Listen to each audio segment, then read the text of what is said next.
BTL, coming at you.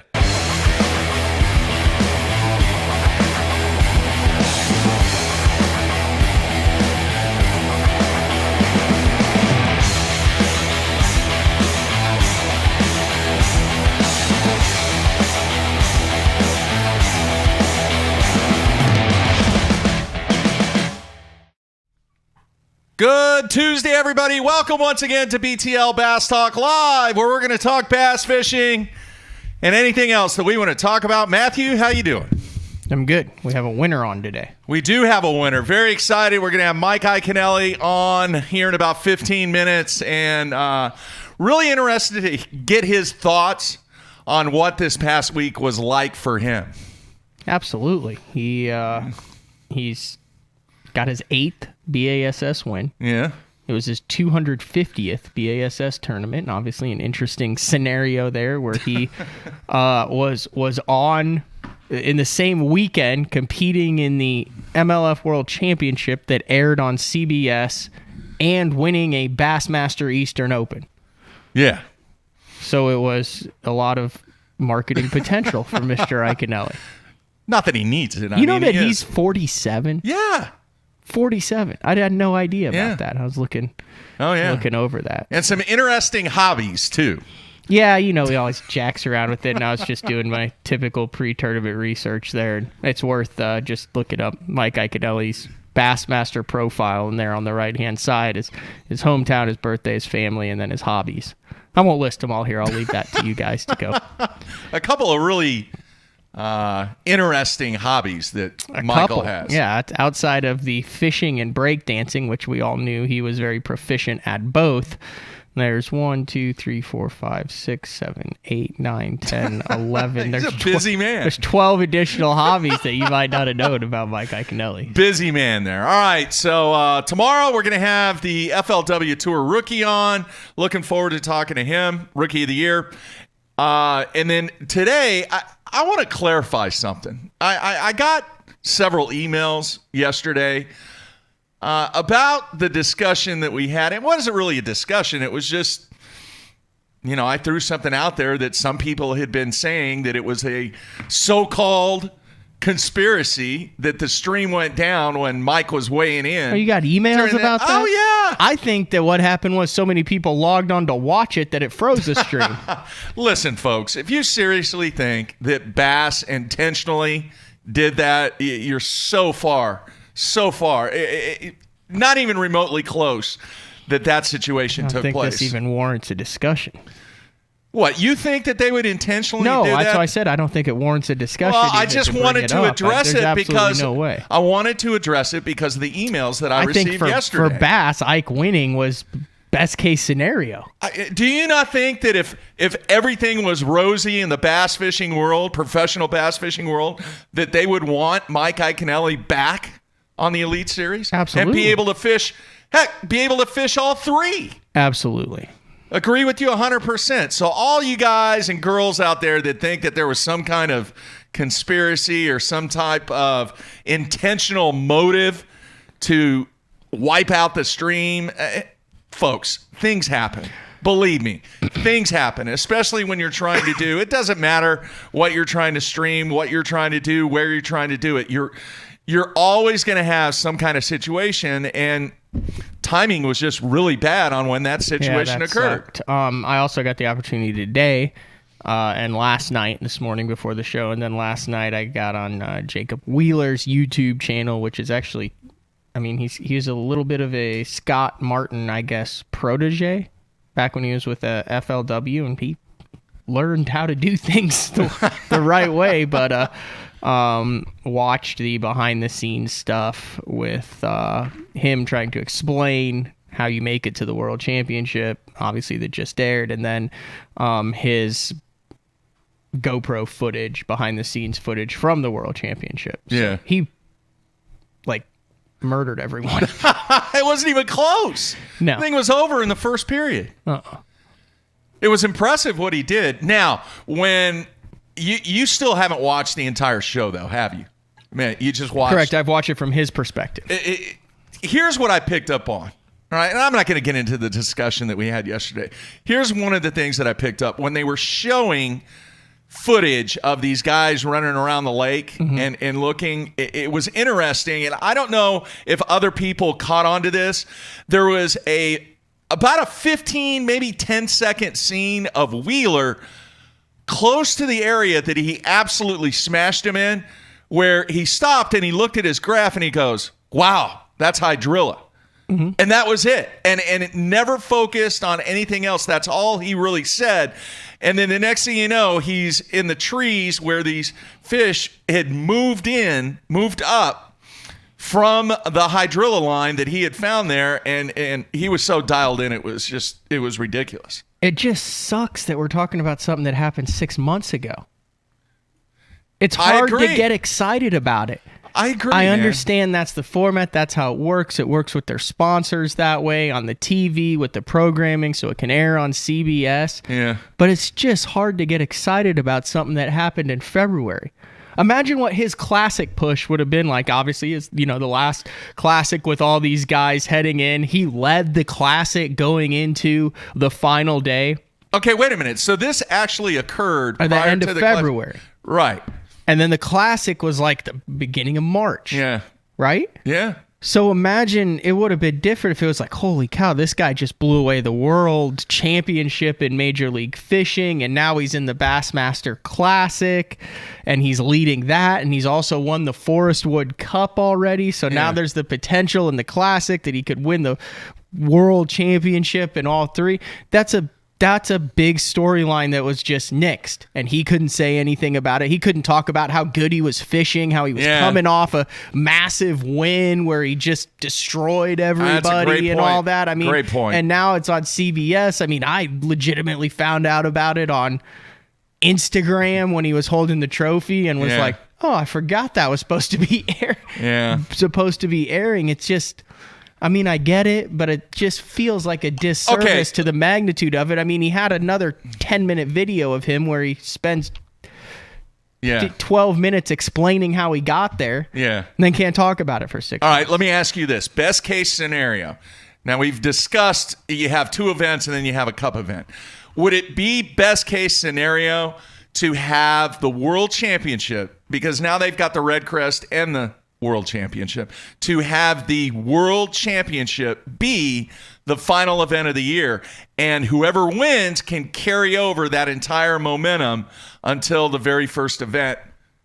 Well, that's what you have with Red Crest. No. You still have all the cup events that are going to air. Yeah. Yeah, that's what I'm saying. I don't know. It's a plate of spaghetti. How is that? It's just everything's intertwined with each other. That's what I'm saying. Would it not be more streamlined, more fan-friendly, more industry-friendly, more angler-friendly to have 2 events, then a cup? Yeah. 2 events, then a cup. And then 2 events, and you keep going, and then boom, you have the Red Crest. And then after the Red Crest, you showcase the performances that have taken place the entire year by rewarding these guys at the World Championship. And they've got all the resources. They have all the resources to be able to do the World Championship live on CBS. CBS is giving them that time slot already. Mm-hmm. Figure it out. You have a time allotted period now. Mm-hmm. And why couldn't you do 2 hours of live coverage on CBS? That would blow it out. Yeah. And then on the sponsor side, best case scenario. No, I agree. On the sponsor side, okay, let's use. So he signs. We'll use this as an example, right? So he signs with Duckett in 2019. Yeah. It was announced. We were there for the classic launch of the Jacob Wheeler series of rods, blue shaft on the white, the whole thing. Yep. Well, he wins the World Championship, and based on what I was watching, he was using a mixture of 2 or 3 different types. But he had those blue Jacob Wheeler rods, right? Yes. Would there not have been so much more buzz for Duckett if he had been able to put out all of that stuff and all the kids and people watching it were like, what is that new rod? Oh, it'll be at the Bassmaster Classic Expo. Instead of it being debuted there, now you've got 2 or 3 weeks leading up to it to where you get more pop for his sponsors. And then also the baits, any of the baits that he used, any of that type of stuff, the Bandito bug or whatever, then people could go say, I want to get my hands on that Guggen bait. Yeah. Because he won, he was pitching it in the World Championship, or he had it as a trailer for his chatterbait. Yeah. And then, it's happening now. It's like 150 degrees out, and we're talking about pre-spawn fish. I know. Now, Boyd has committed to coming on the show and kind of giving what do you call it? State of the Union, just kind of giving a summary of the entire year after the Red Crest. So these are some of the things that we could ask him once again, whether or not for all aspects, for all entities involved with this, the fans, the anglers, and the sponsors, and the organization, what would really be the best. And I tried to look at it as, why are they doing it like this? And what I came up with is obviously the agreements that they have in place for the current sponsors. This is the package that they sold. So it would be enormously difficult after you have these agreements already signed to say, hey, you know what? We're going to switch things up. This is the format that we're going to go to. This is how we're going to do it. Wait a minute. That's not what we signed up for. No, I get it. But before, it was fine because you had the 4 cup events or the selects and then the cup events and then the world championship. And those guys signed up for it, and it was almost like, I don't want to call it a side. It was a side gig. It was. It was a side gig, and it didn't really impact their quote-unquote careers. Yeah. Well, now it does, because this is the only thing that they're fishing. So, maybe you can look at it as... No, I don't see the... Yeah. Well, here's the other thing, too. Pre-spawn. Hey, we're going to see in 2020 whether or not they make any changes. We're going to see. We're going to see if the schedule changes. We're going to see if the format changes. We're going to see if what they have learned, right, and the feedback that they've received from the fans, from the sponsors, from the anglers. They talk about, hey, this is being ran by the anglers.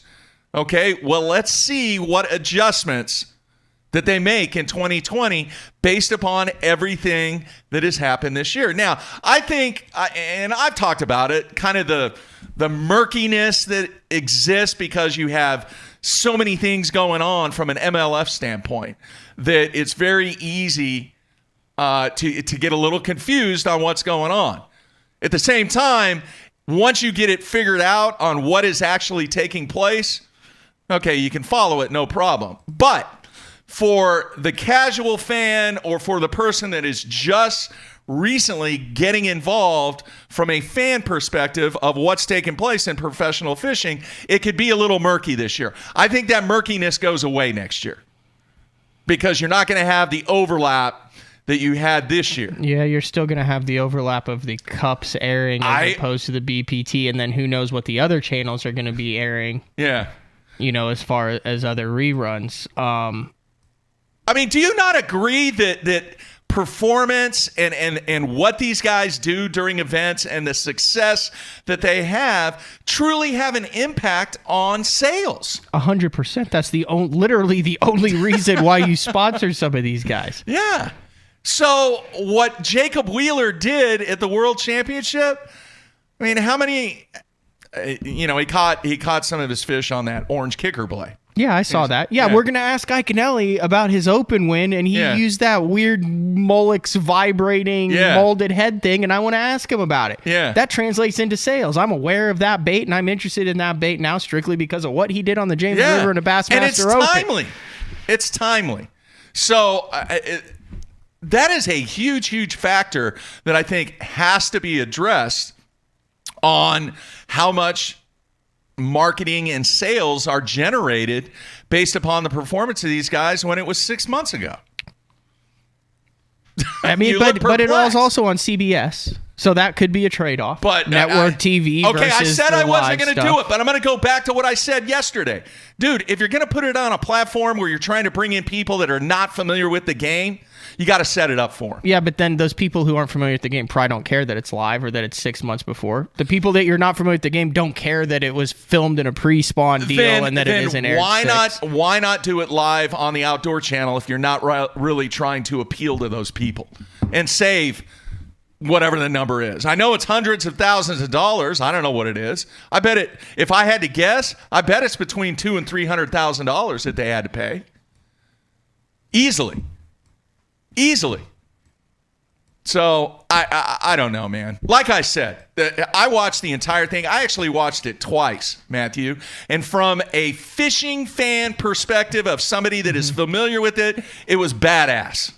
It was cool to watch. It was really neat to see what Jacob Wheeler did, all right, and how he did it. Good.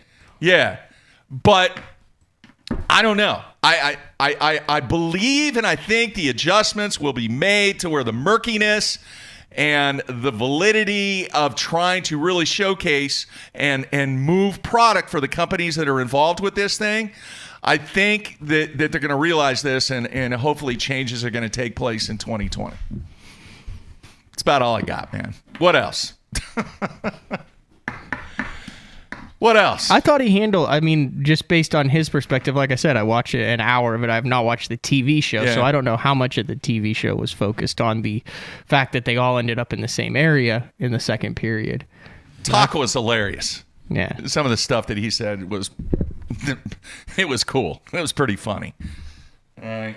So, I don't know, man. It's an endless discussion that's going to take place. Hopefully the schedule will be coming out soon. But in the meantime, we have a very special guest that we're going to get to here. After our break, Mr. Mike Iaconelli is going to join us and talk about his victory on the James River. Would you say it was an experience victory? It was a victory that he earned because of his experience. It wasn't just, I mean, he's talking about running tides. He was talking about how the tough fishery. I would say absolutely 100%. Yes. It wasn't just found an area and caught him. It was like decades of experience. He was dialed in. That went into this W. Yeah. Yeah. All right. We'll find out. Coming back with Ike. Everybody stay tuned.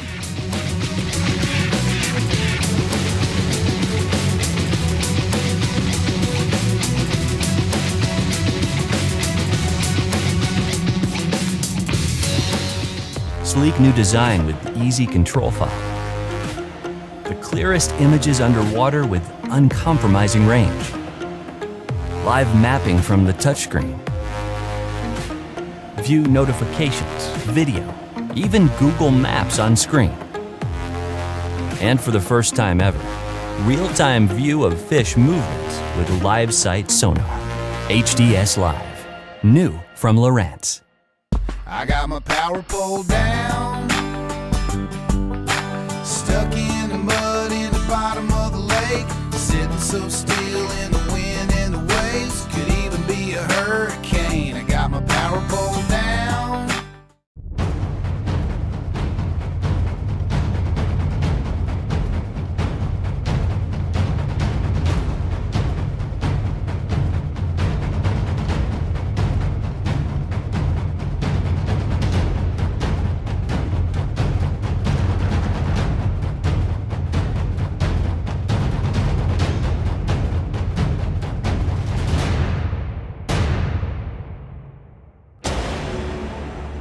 AFCO has a new foul weather rain suit called the Hydronaut. A lot of the features that I really like about it first is the speed vent hood. If it's raining out, you know how a person gets wet is when you run down the lake and the hood comes down. With the speed vent hood, it's going to stay up. It has a camera mount in the pocket on the chest. The Hydronaut has a 2-layer, 100% waterproof nylon shell. If you're interested in a rain suit that has a lot of cool features that's going to keep you dry, you need to check out the Hydronaut from AFCO.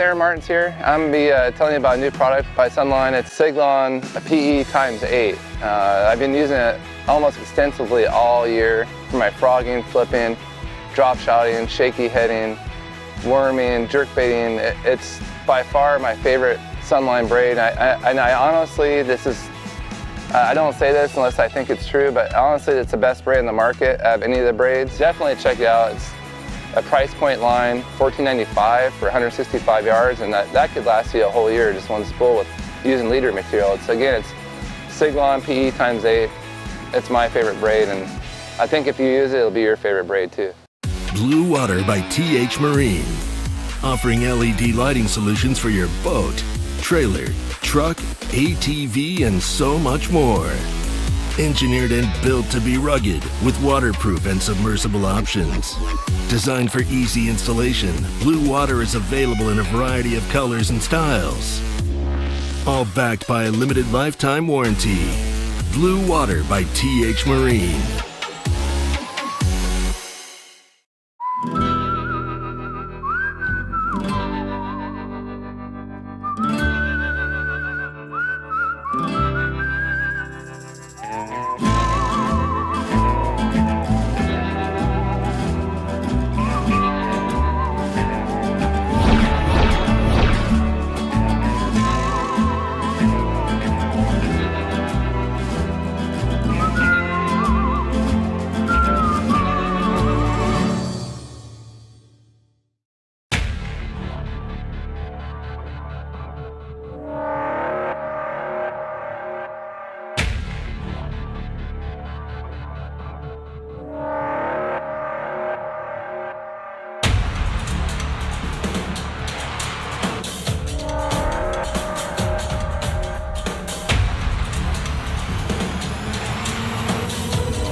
All right, we are back on a Tuesday, ready to go to our special guest, who's a very, very busy man. Well, he's been busy since like the 90s. Probably before that. I wonder when the last time he woke up and was just like, I got nothing to do this weekend. Wow, I don't know. You can ask him that. All right, let's see. Ike, you there, man? I'm here. All right, how are you, man? Good. How you guys doing? Doing well. Probably not as good as you are.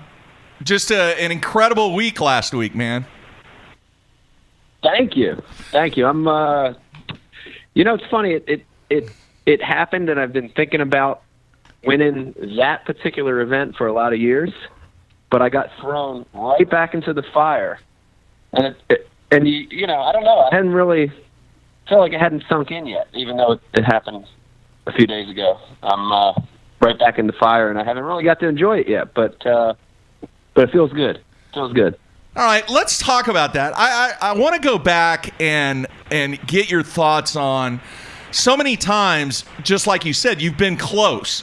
What was different this time, Mike? In a tidal fishery, things change a lot more than a normal event. A natural lake, a natural river, even a reservoir to a certain extent has more stability. And in tidal water, that change, that flux that happens every day, it can get you really quick. And seems like the other 4 tries I've had there, I had one day where something happened, and a lot of that was tidally influenced. The tide didn't do exactly what it was supposed to. I misjudged the timing. I had a lost fish. Those normal things that happen really had kept me from winning there before. And this year, it all came together, and the tide, the way that I worked with the tide clicked this year. And that's so important. It's so hard to explain to anglers that haven't fished tide how important it is to the minute to pick the right tide. It's such a weird thing I've learned on the Delaware, if you miss it by 5 minutes sometimes, it's over. You could have the winning area. You could have the winning fish. And if you miss it by 5 minutes, it's over. And so this year, it just fell into place. The timing worked. I was in the right place at the right time. And it makes all the difference in the world in tidal rivers. Is understanding the tide, and realize you're talking to two guys from Oklahoma here, Ike, but is understanding that tide deal is the only way you can get it 100% right, to study the charts, to know exactly what is supposed to happen? Or is it also something that the more you fish it, you get intuition comes into play too?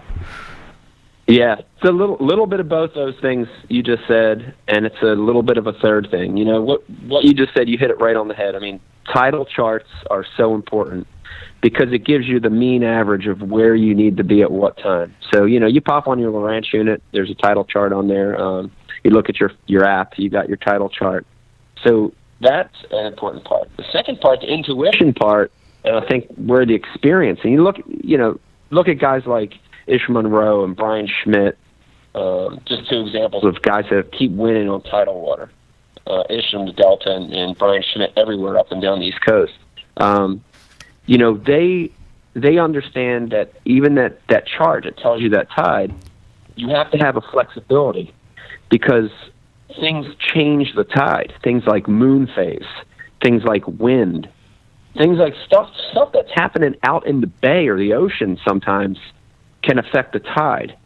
So that chart's not always perfect, and you've got to adapt and adjust on the fly. So there's that element to it. And then, the last element is just that little element of, being in the right place at the right time. And at the end of the day, sometimes that's good decision making, and sometimes it's a little bit of luck. I hate to use that word in the sport, but sometimes it's a little bit of luck. And this year versus, I think, the last 4 tries there, I ended up in the right creek at the right time, and I made the right move to the next creek at the right time. And my rhythm was just 100% on. It's not like I fished clean. You hear guys say in tournaments you have to fish 100% clean to win. I didn't fish clean. I missed a few fish each day, including the last day. But my rhythm of being in the place at that right tide, at that right moment, when those fish decided to eat, was right on the money. And I honestly I don't remember it being that good since I won the Delaware back in who knows 4 or 5 years ago, whatever that was. So it's not easy. It's not easy to get that timing down right, but it happened last week for me. So you talk about that, and you're obviously known for your fish the moment phrase, but is this one of those instances where you rotated between 6 creeks on the James here, focusing on quote unmolested bass, but but is this one of the? That's what it says. I'm just reading just reading what it says there. I hear you. Yes. Is this one of those deals though where you knew I'm going to go to this creek, then my next stop is this creek, then my next stop is this creek? It's not like you get way out of rotation here. You pretty much knew how it was going to go down as far as 1 stop, 2 stop, 3 stop, 4 stop, right? Yeah, you know how it's going to go down, but you have to have that flexibility again to adjust. So, on paper, I know that my furthest creek south is where I wanted to start each day because that's where I would catch my lowest tide. And then I knew as I ran back the other way that I would regain tide. So regain low water, right? So that first creek that I fished in the extreme southern part of my run, which wasn't that far, I was going to see low water there first, and I would see it change and come back there. As soon as I would start to see that water get a little off there, and again, a lot of it's just that feeling, I would make my run to my next creek, and I'd gain a little bit of water. And I'd make my next run and gain water and gain water. And that's sort of the game I play each day from south to north. And I knew that as that tide would rise, I knew how they shift on targets and which baits to change, right? Especially the first 2 days, changing from the jig on the extreme low to the vibration jig, the lever on rising water. But the other thing where I say you got to be flexible is you got to be able to throw in, the X factor. And the X factor happened to me on the last day, which was I got to one of the creeks, which I felt like was my best creek. I got to it a little later than I wanted to. And again, I talked about, missing it by 5 minutes. I missed this by more than that. I missed it by about 15 minutes. And when I got in there, after just not getting any bites on the obvious stuff, and my co-angler catches one on a finesse worm behind me, it sort of made me start to think that these fish had shifted a little. And that's when a crankbait, I made a switch to a crankbait, fishing deeper than I'd fished all week. So that move was fluid. That move wasn't something I had scripted out. It was in an area that I wanted to be in, but it was a move that won the tournament for me. I mean, that's the funny thing. You can look back on these wins, and too, Matt, you've had wins you look back on, and you can pick that moment that was the deciding factor. If I don't switch to that crankbait and that creek at 9:30, 10, it was later, at 10:30. If I don't switch to that crankbait in that creek, I come in with 10.5 pounds. I come in with maybe 11 and a quarter if things worked out. And I switched that crankbait and came in with almost 14, and that was the winning move. And that for sure wasn't scripted, One of the things I was talking with Jeffries about off air was that the Molex Lover has been around for a while, but it's a really unique kind of looking. I don't even it's a vibrating jig, but I don't know what kind of category to even put that thing in. But that was, I guess, is that kind of the first win that's been a part of for you? It's the first big win that it played a dominant role. I've caught some fish on it in some of my other wins, some other high finishes over the years, but it didn't really dominate like it did here. And, that category of baits, if you look at vibrating jigs, there's nothing new about the domination of that category of baits, man. I think, you look at the last 2 or 3 years, dude, it plays a lot anymore, a vibrating jig. But, to me, it's like the vibrating jig is a lot like a crankbait, in that you should pick the action of a vibrating jig based on the conditions. And the one thing I know about the Lover is that it has a much wider side-to-side than a traditional chatterbait. And I still love traditional chatterbaits. I throw them a lot. But when the water's hot, that it seems like that wider side-to-side vibration of that vibration jig versus, say, a Z-Man or a Pure Poison or one of those other ones, it has a much wider wobble, a wider side-to-side. And that's important in hot water. The other thing is, for anyone that throws original chatterbait, the downfall of an original chatterbait, which is they're horrible around wood. They're horrible. Come on, man. You've thrown it around docks and laydowns. That thing snags up every other tree, every other dock. And that's because that blade, if you look at a traditional chatterbait, the blade moves left to right, right? It's on an eyelet. It rotates. And because of that, the blade compresses on that piece of wood. It folds down or folds to the left, and your hook sticks in the piece of wood. The great thing about the Lover, and I hope everybody listening tries one, is that it's a fixed blade. The blade is actually molded to the head in a fixed position. And so it's almost akin to a bill on a crankbait now. So now you have a vibrating jig that when you hit that hard target, you hit that dock, you hit that laydown, you hit that piling, like I did at the James, it doesn't snag. It deflects and rides over it like a crankbait would. And that's a beauty of that bait. So it's in the vibrating jig category. It does a little bit different thing in the water, Yeah, it's almost like a hybrid, the old scrounger head, if you kind of remember that, except then make a little bit more difficult. And It is. It's a hybrid bait, and it's really cool. It's got hook. You can change your hook option. So it comes with a single hook that's skirted, and I'd say 70% of the time I'd leave that and just add whatever trailer you want on there, a grub, a crawl, A small swim bait is great, but the hook is on a split ring. So you could also take that factory hook off, and you could add an offset hook. You could add a swim bait, with the little screw eye in the front. You could add a treble hook on the back, which I do for schooling fish a lot. So it's got a lot of options. You can customize it. It's really a cool bait. Mike, I just thought of something, and I'm going to test your memory bank here. I want to go all the way back to the Federation days, to the current nation days, but back then it was the Federation. And all the lakes that are around you, the main bodies of water, here's what I want to know. Okay, you've won on the Delaware River. You've won now on the James River. Have you won anything on Champlain? Yes. I have. Okay. I have one. I've won on. I have one on Champlain. I won my first, and this is just after I started fishing the elites. That back then they were the top 150s. I got to win on Lake Champlain in 1999. It was September, I think, of 1999. I won on Lake Champlain, which was unbelievable for me, because up to that point, Lake Champlain was a lake that my club went to every year, Top Rod Bass Masters. We went on a club trip there every year. And I had fished some New Jersey Federation team events there.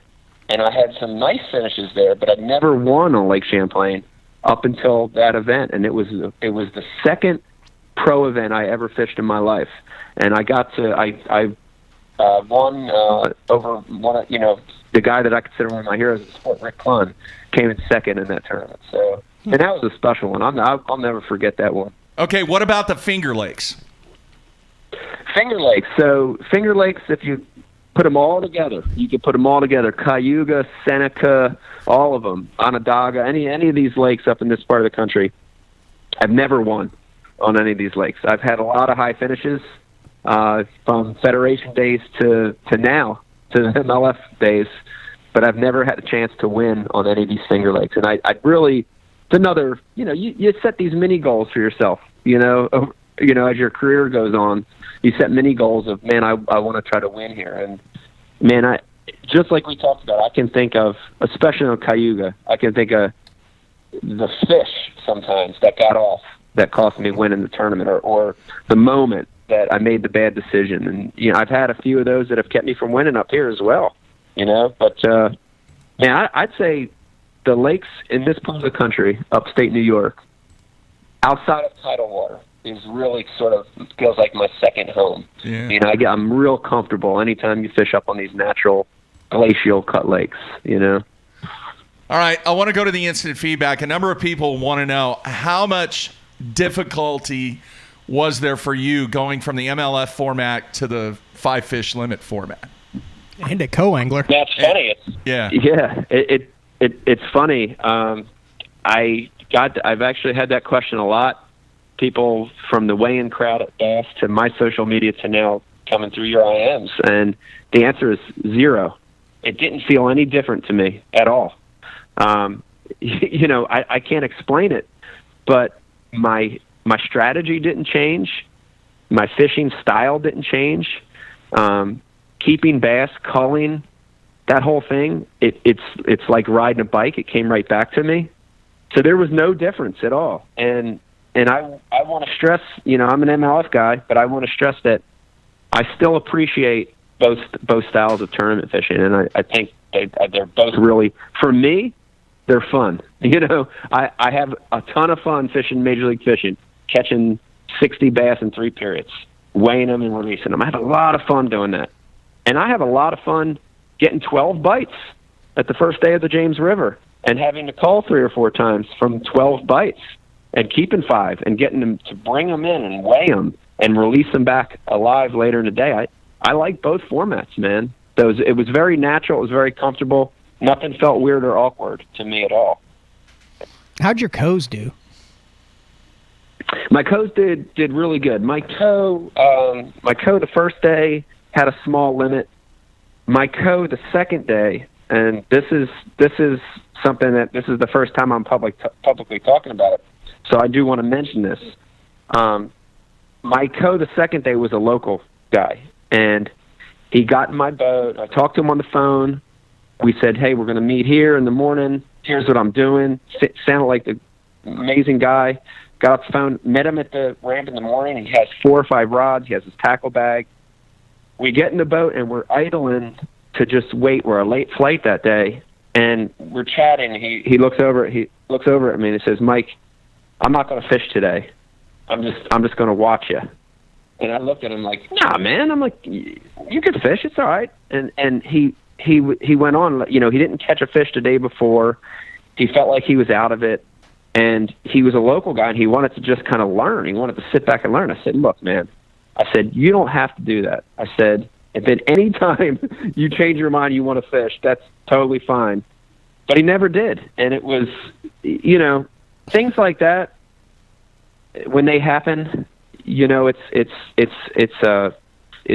strange. It's strange. It's weird, but you know, who knows? Maybe because of that, you know, I caught an extra fish or two that day, or you know, I don't know. It's hard to look back and say if that affected it. But he never made a cast that day. Wow. And at the end of the day, I thanked him. I said, man, hey, I got to thank you. I said, this is only the second time. Literally, it was the second time that's happened in my career where a co-angler didn't want to fish. And I said, man, thank you. You don't know how much it means. And I said, honestly, you've given me a shot to win, and I appreciate it. And he looked back at me and said, you know, this was one of the best learning experiences I've ever had. And I learned a lot about my home water that I never knew about. So I hope he had a great time. And then my partner the last day did really, really good. He was one of those snipers. Matt, he'd be like you. I'd imagine you being a sniper. I fished with you one time, and that's what I felt like you are. You're a sniper from the back. But totally respectful. Never did anything he wasn't supposed to do. But he was good. You know what I mean? My guy the last day should have been from the front of the boat because he was that good. And he did really good. He had a limit for I think 8, right around 8 pounds, or maybe it was 8.5. I don't remember, but. Man, he caught a 3.5 pounder that day. That, you know, when he catches it, you look at it, you're like, God, I needed that fish. But when they're doing everything right, you're just happy for him. You know, I reached down there and got that fish for him. He was caught on a light line, and he ended up in 3rd place. Another interesting fact, and then I'll let you guys get on, is that in those previous 4 events on the James that I've had, I had 2 of my guys on the back of the boat win the co-angler title. Wow. so now I've got my track record on the James for co-anglers is really good. I've got 2 wins and a 3rd place this year. So if I end up fishing the James and you want to co-angle with me, put your name in the lottery, man. Come on. Good chance you'll win. My only question is, did you ask your day 2 partner to cough up some gas money at the end of the day? No gas money. No gas money. In fact, I didn't ask any of my guys for any gas money. All of them insisted to give me $20 or $30, except I would not take a single penny from my guy on the second day. I just couldn't do it. That's a cool story. Could not do it. And in fact, he took a couple baits. I gave him a couple baits that day of the lures we were using, so he could go out and use them. And you know, I tell you, man, I had a good time. I enjoyed myself. You know, this is a whole big thing on its own. I talk to Becky about this all the time, and I'm a believer in this, that in pro-am events, even in marshaled events where you have a marshal or you have an official, the energy in the boat is key. For me, at least, the energy in the boat is key to what happens during the day. When I get a good co-angler, a good marshal, a good boat official, and we're having a good time and the energy is right, the day goes great. I've had co-anglers and marshals and officials in the past where there's just this weird negative energy going on, or there's this tension, and the days hardly ever go as well.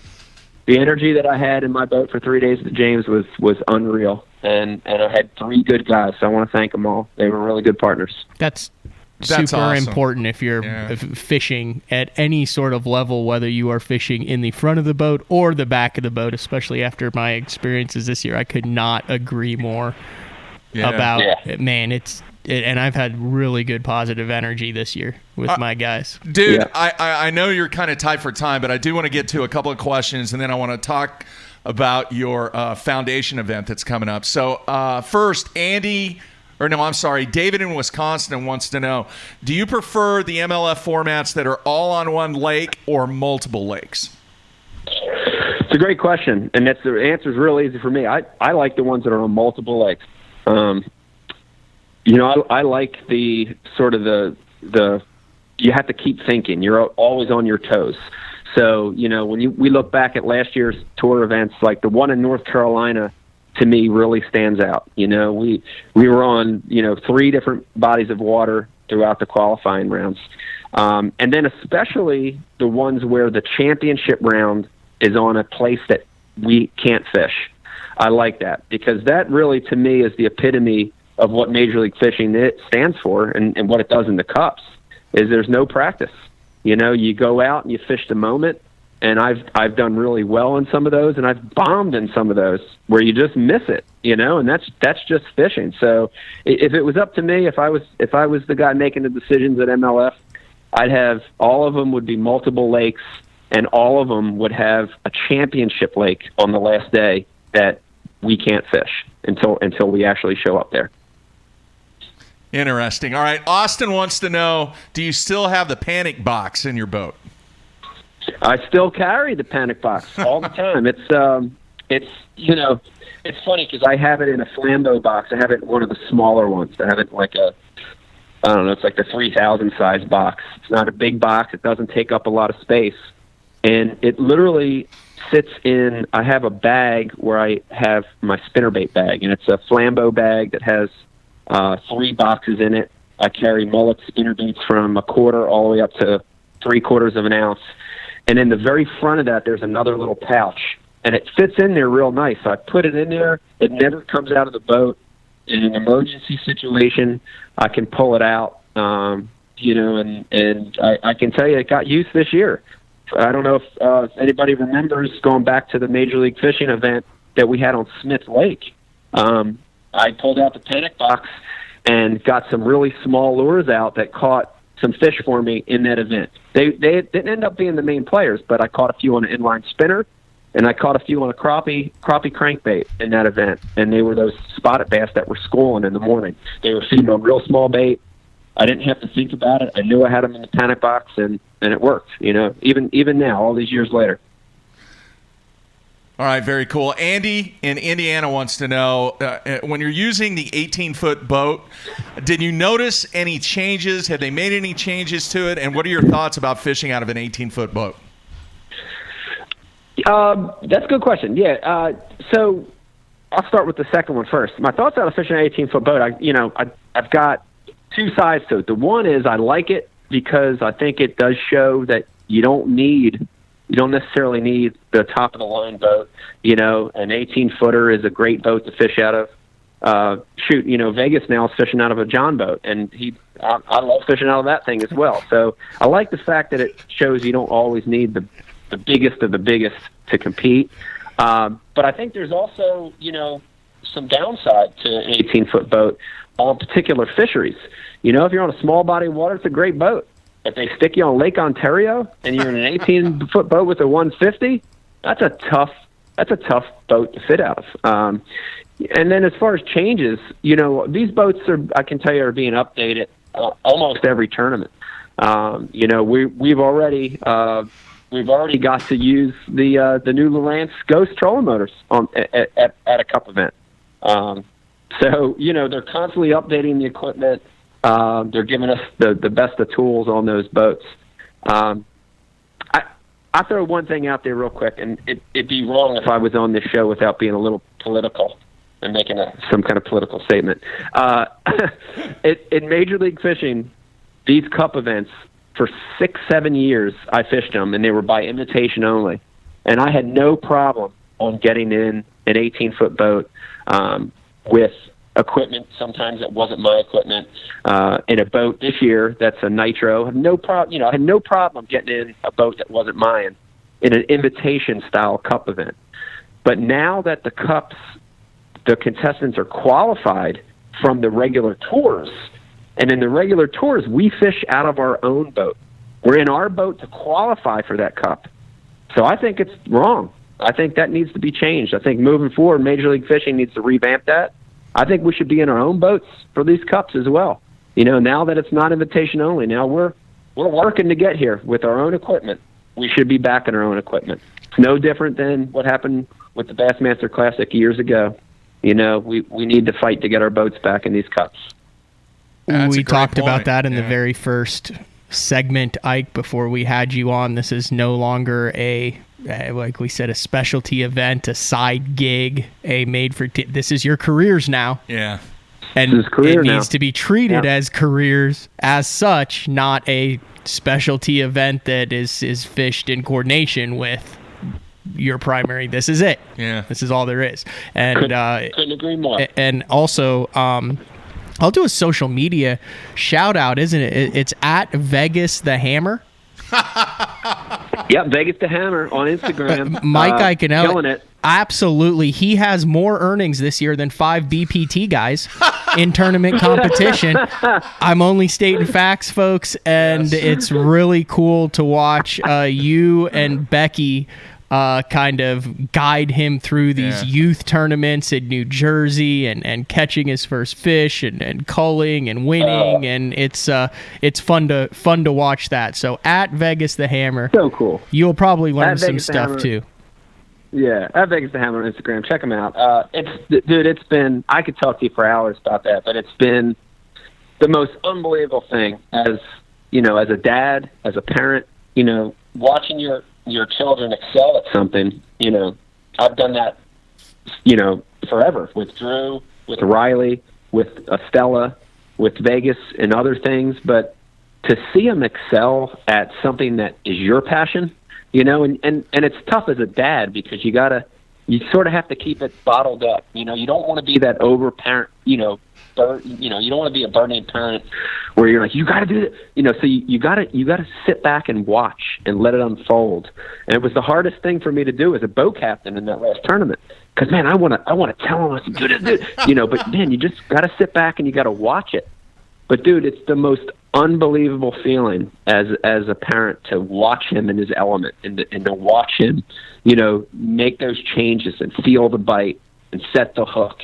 And it was crazy. It was probably the most unbelievable fishing experience I've had this year, period. Even bigger than the James River win last week. It was unbelievable. I was shaking like a leaf every time he hooked up with a smallmouth. Dude, that thing would be out there jumping, going ape shit, going crazy. 10 foot out of the, how they jump. Yeah. And dude, he's just as calm as a cookie, drags loose, and I'm shaking. I'm holding the net. You're still allowed to use nets in those events. I'm holding the net. I'm shaking, dude. And every time until that fish got in the net, that fish would get in the net, and I'd be yelling. I didn't want to yell because I didn't want to freak him out, but I'd be yelling inside just, it was unbelievable, man. It's hard to describe, but it was way more exciting than a day of fishing for myself. Yeah. I can tell you that. Yeah, that's cool, man. All right, I know we're running out of time, but I want to give you a chance to talk about your foundation event that's coming up here really soon. Yeah, I appreciate that. Yeah, man, Ike Foundation has, it's grown, man. It's gotten, I don't know, when Becky and I started it, I think maybe 5-6 years ago, we sort of had these timelines. Here's a 5-year plan. Here's 10-year. Here's we block stuff into businesses out like that to track growth and kind of predict how we think it's going to grow. Dude, the Ike Foundation has gotten so much bigger, so much quicker than we thought, and it's so awesome to see people supporting that organization. But at the end of the day, we're trying to get kids fishing. We're trying to get kids fishing that have never fished before, wherever that's at. A lot of times in urban areas, they're the kids, that man, they live on water. Every urban center around the United States has water around it, but for some reason the kids don't fish. So, that's really what we're trying to do, and we've been fortunate enough to get crazy support on this event every year. And it's the Ike Foundation Celebrity Pro-Am. It happens in a couple weeks.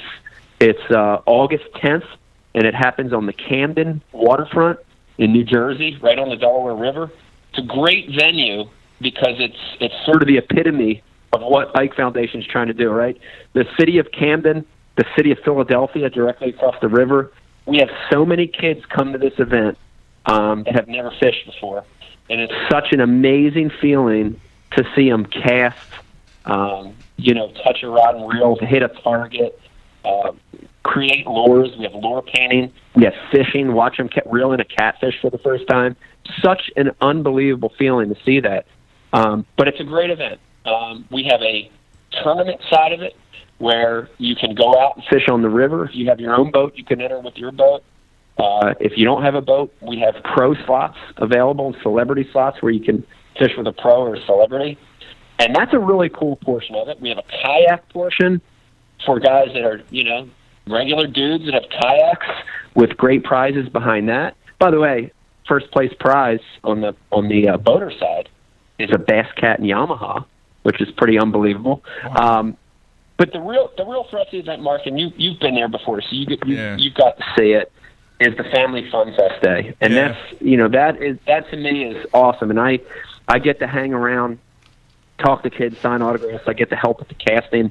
Dude, that to me is the event. And that Family Fun Fest happens from, 11 to 2 the same day, Saturday, August 11th, Saturday, August 10th, I'm sorry. And if anybody's listening, if you're in that area, if you're in the tri-state area, come up. It's totally free. There's fun, food, games, music, face painting, everything, man, casting.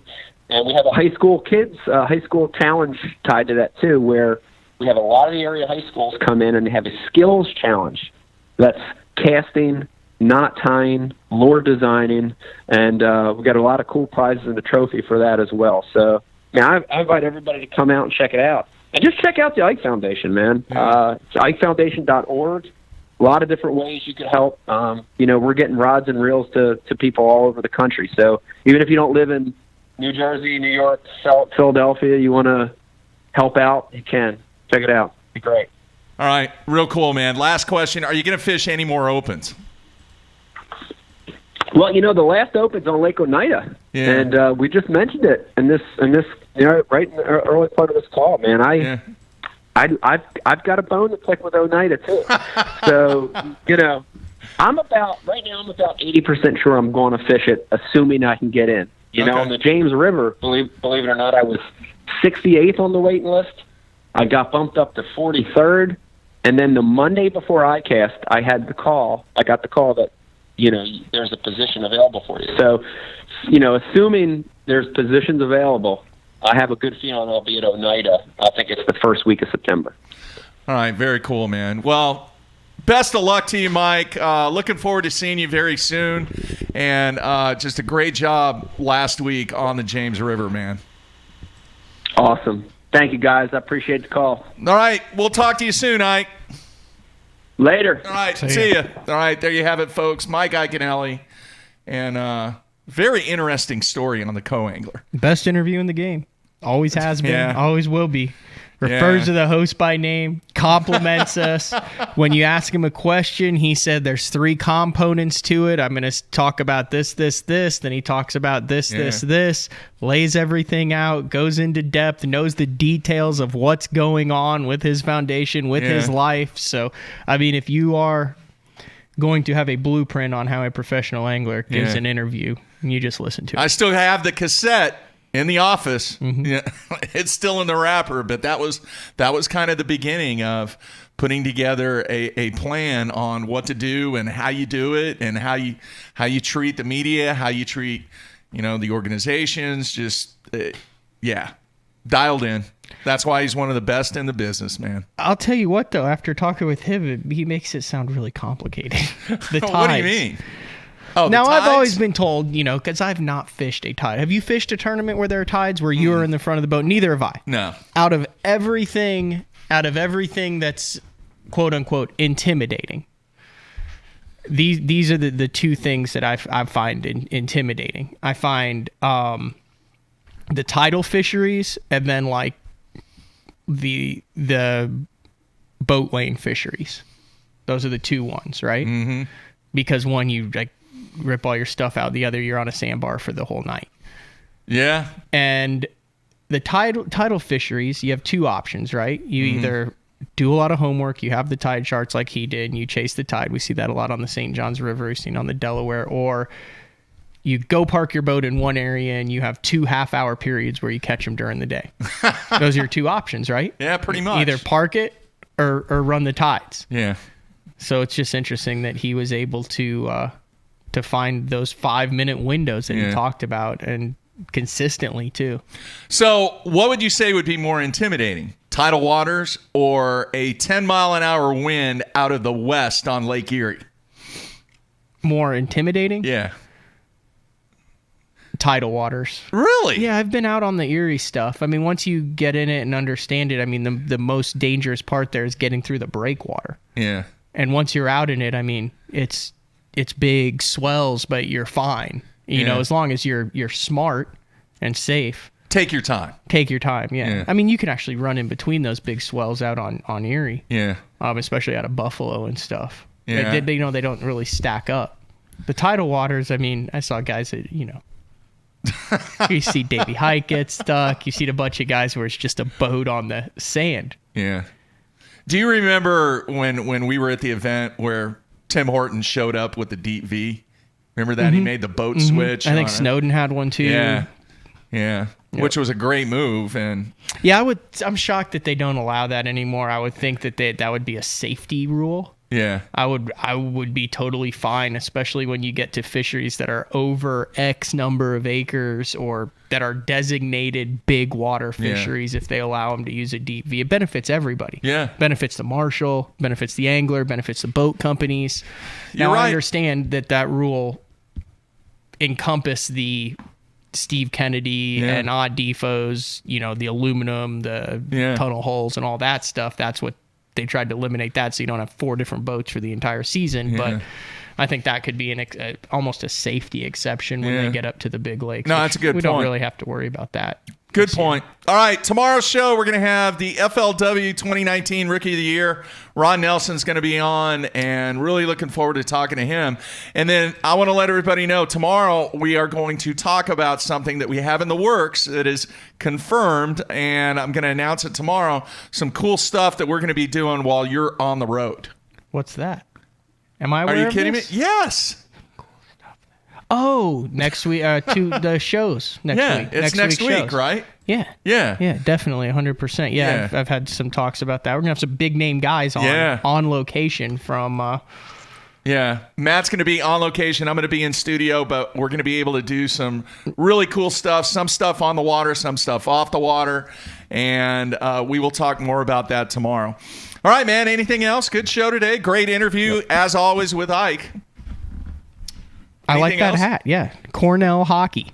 Yeah. Do you want a Cornell hockey stat or fact? What's You know that? they're the only NCAA D1 team that's gone undefeated and won the national championship. Really? What year was that? 1970. Wow. They were, I believe, 29-0. Yeah, there was hockey stuff everywhere on campus. Yeah, it's a big school. Yeah. Big hockey school. Very, very cool. All right. The other thing is, when I was driving around and we were on vacation, you know, and listening to music and doing, I was like, I wonder if this song's ever been played on this road before. Because, you know, I listen to some obscure stuff. I don't know why Black that Flag. pops into my brain. You're just kind of like, I'm sure I'm sitting in this car and this song has never been played. Meanwhile, Carolyn's looking at me going, you're really weird. You got a giraffe shirt, a Cornell hockey hat. What else do we have? What's going to be tomorrow? Did you pick up any other swag? No. Did you get a I visited Niagara Falls No, shirt or anything no. like that? No. I have the poncho still. We kept the poncho. You got to wear the poncho from Niagara Falls for Mr. Nelson. This would be his first time on the show. He might be a little weirded out by it. Nah, no poncho. All right, everybody. Great show today. Make sure, if you haven't already, if you're listening to us on iTunes, make sure you rank us and give us a review. It helps us out tremendously. Yes, I asked for it, Matthew. We surpassed the 500 mark, and I greatly appreciate everybody listening on iTunes doing that for us. It's good stuff. Great stuff out there. Hey, bad, good, whatever it is, we want to hear. We want to try and make this thing better. So that's it, Matthew. Tomorrow, Ron Nelson. Everybody be safe. We're out of here.